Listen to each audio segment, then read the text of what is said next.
10:30 לאחר הפיצוץ, גופת המחבל המתאבד מוטלת כאן משמאל. מימין לה, אדם שרוע פצוע קשה. צוותי הרפואה ניגשים לטפל בו. מבינים שמדובר ככל הנראה במחבל נוסף. מסביב שוטרים מנסים לעצור את תושבי העיר מלבצע בו לינץ'.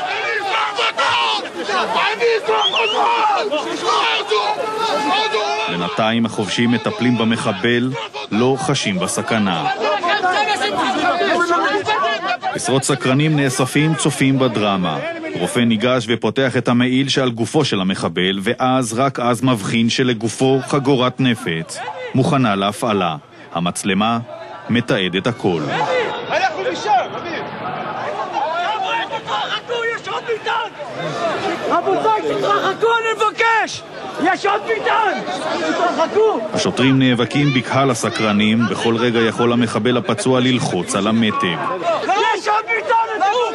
אתם לא מבינים! יש עוד ביטן! צוות חבלנים של המשטרה נערך לטפל במטען.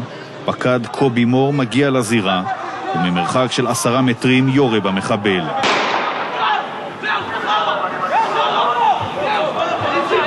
אבל המחבל לא מת, מזיז את ידו. האם ניסה שוב ללחוץ על מתג המטען? להרחיק את האנשים לסוף הבניין! רבותיי, להתרחק יותר רחוק, יותר רחוק! השוטרים נאבקים בסקרנים. להיכנס לבתים! פקד מור לא לוקח עכשיו סיכון, וממרחק של 2 מטרים יורה 5 יריות.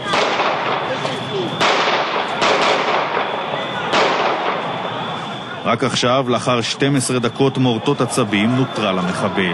עכשיו יחלו החבלנים לטפל בחגורת הנפץ, לפרק אותה בזהירות, לאפשר את המשך הטיפול בנפגעים.